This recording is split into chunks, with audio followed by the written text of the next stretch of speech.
I think that what I want when people watch this video is to know, like, oh my gosh, Dylan's okay. Like, Dylan has taken everything that's happened these last 2 years and sort of like made the most of it. Really cute because she hadn't had my number at that point. And she said, hi Dylan, this is Gaga. Hope it's okay that I got your number. And I'm like, hope it's okay. Yeah, it's okay, hun.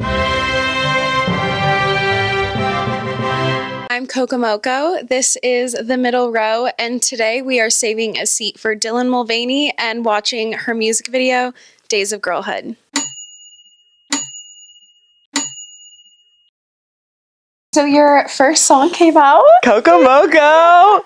I have a confession to make. Really? I watched a video of yours like a year ago that was like trend forecasting me, and part of it was music. And that was something that like I always have like selfishly wanted to do, but I never thought anyone would like see my profile and think that that is what I should do. You kind of were the reason that this happened. No, but truly, like, it was gonna happen. Thank you. I think I just saw the writing on the wall. Thank you. So many people know you as the TikToker, and you even kind of mentioned last night at your performance that you feel like you're at a crossroads, kind of the way a Disney star would be. Yes. And what is your background in music, and do you feel like it's something your audience like is receptive to?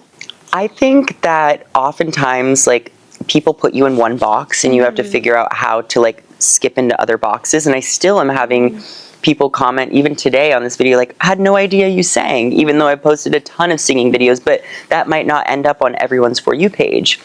And so I think doing this specific project shows that like to my larger audience that maybe isn't as into Broadway, like, you know, I grew up doing theater my entire life. Yeah. And yet a lot of people only think about my transness when they think about me. Yeah. And so now that I've built this audience over the last 2 years, I like really want to show them the things that I love and not just like my identity, if that makes sense. One of my favorite sayings in marketing is, in order to be interesting, you have to have interests. And so I think it's like always great when I see someone leaning into this. And you mentioned that you did Broadway. What's your background? Because like it's clear when you hear you sing that you have a very like classically trained voice.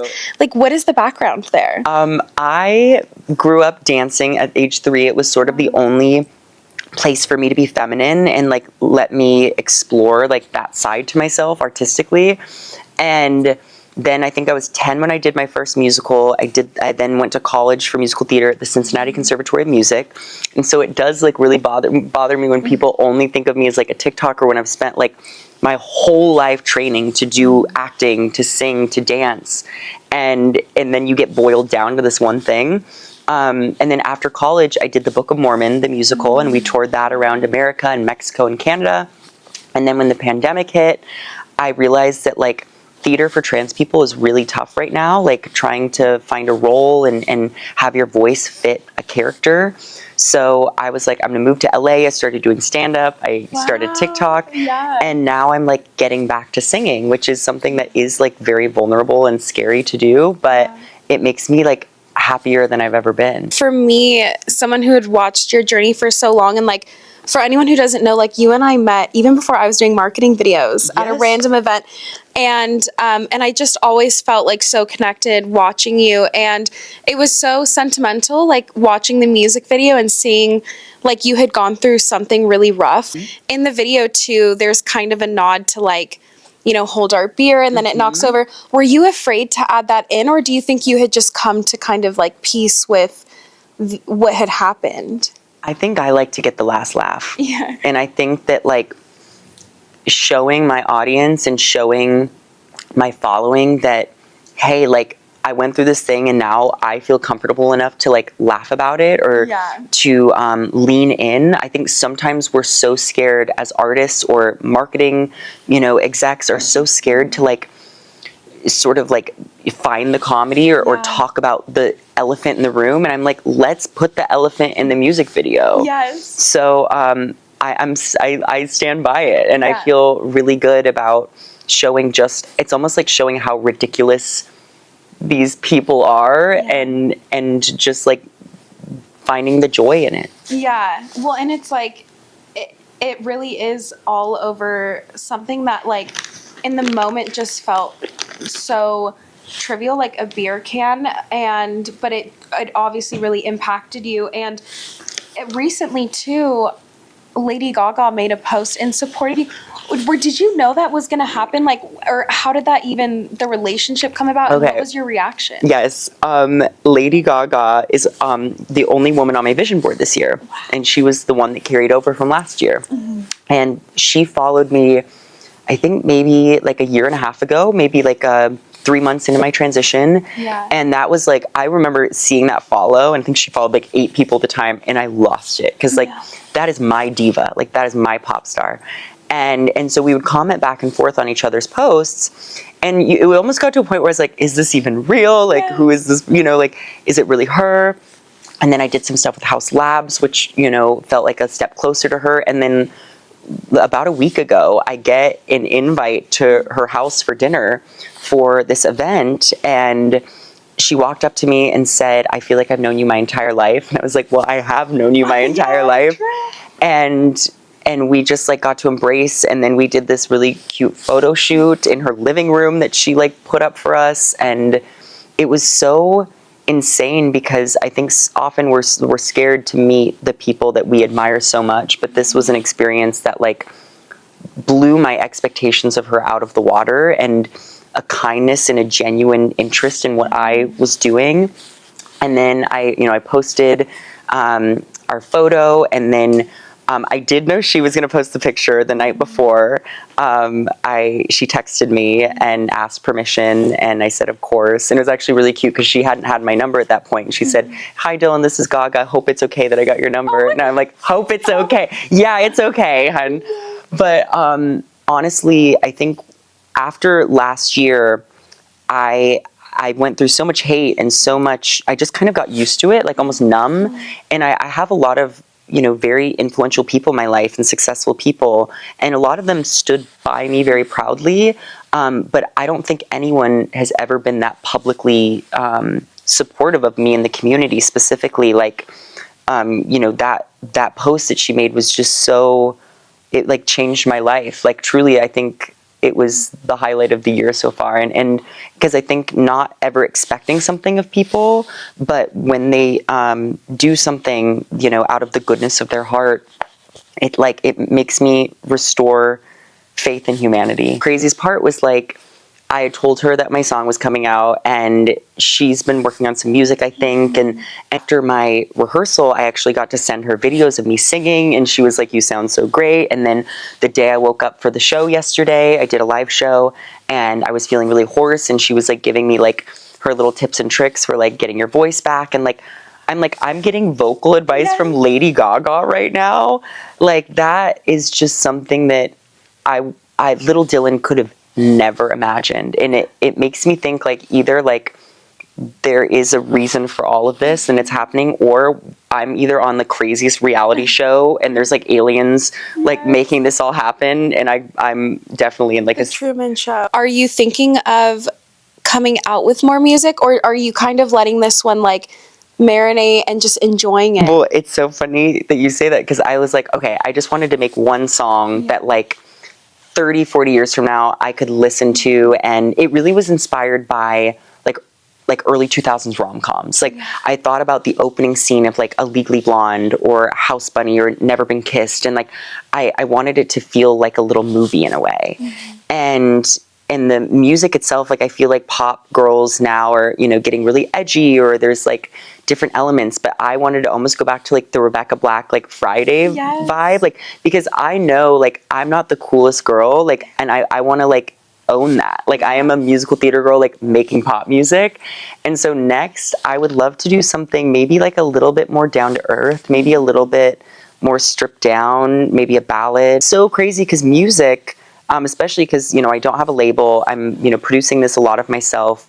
It's really expensive. It's very time consuming, and like going into the studio even, which I did love doing because it's like nothing else exists. But it's something that you have to give so much of your life to.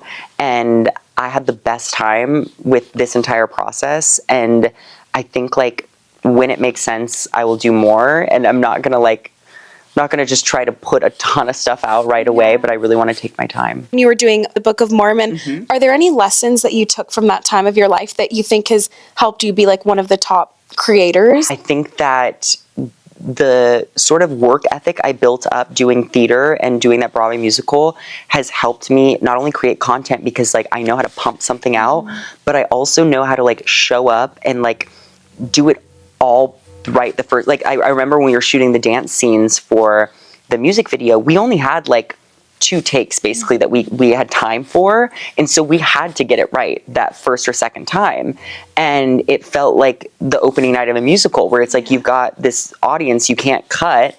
So that's kind of how I feel like I live my life as a musical is realize. And when I make videos too, I do like I'm not doing a bunch of cuts. I can talk to the camera for 10 minutes because I'm used to like just being on, like it's a play. Before I get into the people that you cast in the video, I want to know, how did you find this house that just had pink everywhere, like spinning beds? I can't. It was so when I was starting to do the music video, this came together really fast. Like I think we wrote the song maybe like I was already like looking for locations and things before the song was even written. So I was just like, I think it's going to be like this. Yeah. And a friend of a friend is a producer, and she sent me a few options. I said like pink bubblegum Barbie vibes, and she sent this house. I was like, that's the house. And it had all these different colorful rooms, the spinning bed, like all of these elements that were like so perfect for what this could be. And it's funny because the song is actually about like going out with your girls or, you know, like hitting the dance floor and all these things. But I really wanted it to just feel like a smaller sort of like day with like this close group. And I also wanted it to just be like pretty. I wanted like a pretty video. So that house was perfect. The people that appear in the beginning of your video are your best friends in the video, which are Lauren Gray and Viandre. And you kind of mentioned why you cast them, but can you just explain that again, like what your thought process was? So Lauren is a friend of mine. Viandre is a friend of mine. And I really wanted to lean into like finding creators that like were known as it girls. Like Lauren was one of like the OGs. Viandre has been, you know, documenting her transition in a very cool, interesting, different way than me. But I think like I wanted to show sort of like the sisterhood of having like a trans and a cis girl best friend in this like group, showing that like this video and this song is for all of us. You also had in that scene, Heather Dubrow comes in, which Real Houses of Orange. I was starstruck on set by Heather Dubrow. Like I was like, oh my gosh. I think what's also really fun about having Heather is like that's a whole other demographic of people because Heather is so beloved on television, and she is a really amazing advocate for the community. We had lunch before, and actually when everything with me was happening last year and I was going through the hate, she totally like stood by me. She was sending me messages. And so when it came time to like cast a mother figure, I was like, we actually have similar, like we look similar. Yes. And I almost put her in a blonde wig because I was like, oh, then we'd look a little more alike. But I think she looked so perfect in that like Audrey Hepburn sort of French twist. You also had Our Lady J near the end. Yeah. From what I've learned about her, an amazing musician and writer. What was it like having her in the video, and what was your thinking in really highlighting her in a special moment? Yeah, well, when we were writing the song, I knew that I wanted like some sort of like piano outro just to cut, because it's a very like hyper song that I wanted something a little softer at the end. And Our Lady J, I can't even believe that she's my mentor now, because she's been like my biggest inspiration in my transition and in the industry. And we started playing piano. She was accompanying me, and I would sing at her apartment in New York. And so when the piano got put in the track, I was like, I have to have Our Lady J, because as much as it was like, I think, a really beautiful moment to like show trans sisterhood, it also was just sort of like, I felt like a gift for me and her to like get to bring these videos we've made in her apartment, just the two of us on an iPhone, to then like this like much bigger scale and this set to be like, hey, we started here and now we're here. Last person that I wanted to touch on too is Gigi Gorgeous. I remember watching Gigi Gorgeous's videos on YouTube years ago. She was truly like one of the only reference points I had at the beginning of my transition, because she has really put everything out there. And we're very different. And like, and I think what's so cool is that the first time I met her, it was around day 30. It was my first ever red carpet event. And she walks up to me and she goes, you haven't followed me back on Instagram. And I was like, are you kidding me? Like, I was like, I follow you on everything else.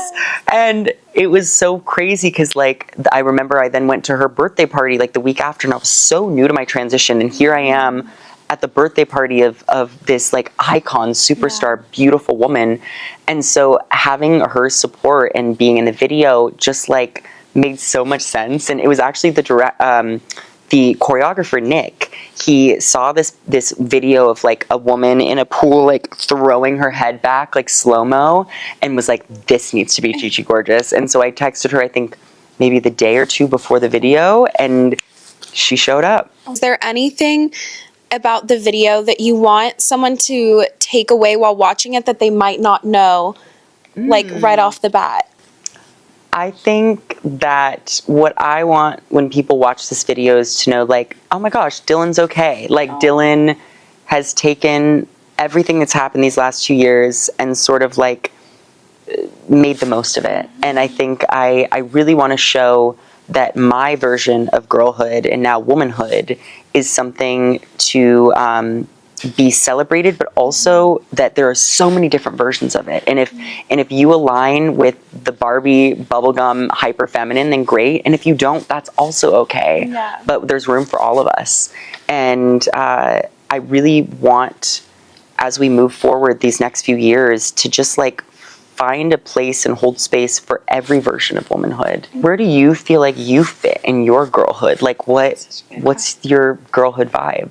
That's such a good question. Honestly, I think for me, mine has always been like being an observer of others. Like I always say that and I guess that's like something that women are really good at too, but I always say that like my ultimate goal with my content is to make other people feel seen and heard.